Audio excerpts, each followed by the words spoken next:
So, hier sehen wir jetzt zweimal das gleiche Hörgerät, aber jeweils mit einer anderen Ankopplung.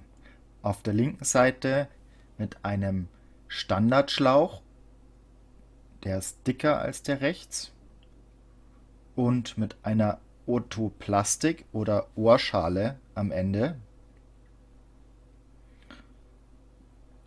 Und auf der anderen Seite haben wir das gleiche Hörgerät, aber mit einer, ja, mit einem dünnen Schlauch.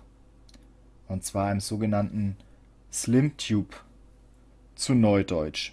An dessen Ende befindet sich keine Ohrschale oder Otoplastik, sondern ein Schirmchen. Und was da so wegsteht aus dem Bild heraus, das ist die Abstützung. Teilweise ist diese Abstützung mit am Schlauch, manchmal wird sie vom Akustiker aber auch nicht dran gemacht. Wenn sie fest verbaut ist, dann wird sie teilweise auch abgeschnitten. Je nach Gusto. So, und es geht heute eben um die Variante mit dem Dünnschlauch. Und zwar, wie kann ich so einen Dünnschlauch reinigen, wenn er verstopft ist? Hier in diesem Dünnschlauch ist natürlich Luft, keine elektrische Leitung. Ganz wichtig, keine elektrische Leitung. Und da, wo wir jetzt gerade das Schirmchen abgezogen haben, da offenbart sich jetzt eine Öffnung. Da kommt quasi der Schall raus. Und da ist ganz häufig Ohrenschmalz drinnen.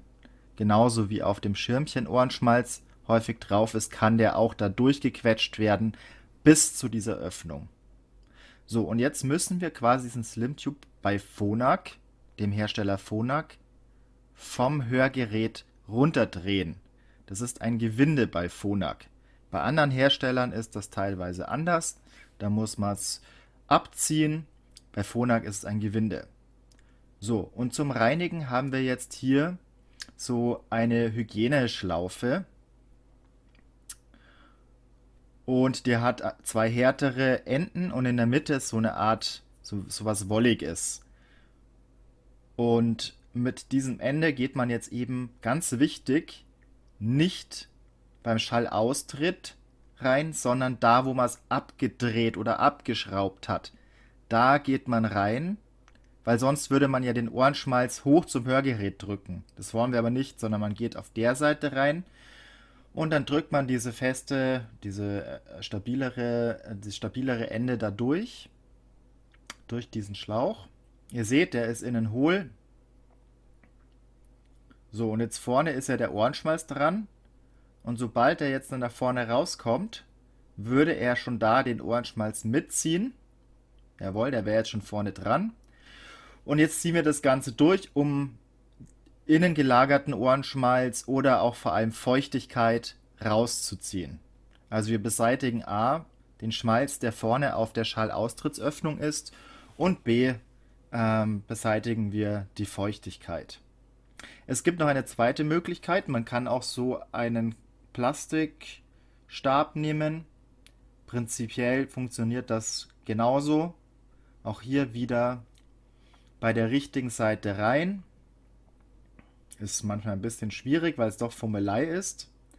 Und dann steckt man das Ganze durch und drückt quasi den Ohrenschmalz, der sich da abgelagert hat, aus dieser Öffnung raus.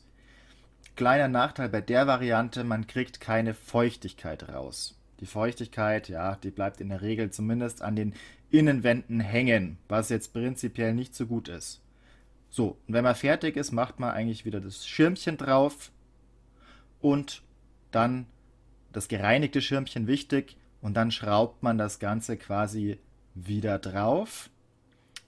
So, und hier ist auch ganz wichtig, hier merkt man, wann es immer schwieriger wird, es drauf zu drehen, dann ist es fast schon so weit, dass es fertig ist. Und jetzt muss man eigentlich nur noch schauen, dass das hier quasi eine Linie gibt. Ja, das Hörgerät und der Schlauch hier oben müssen eine Linie sein, dass es richtig sitzt.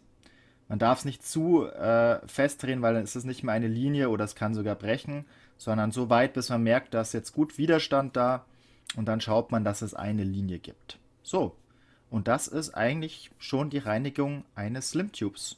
Viel komplizierter ist es nicht mehr. Und man macht es eben mit diesen beiden Werkzeugen hier.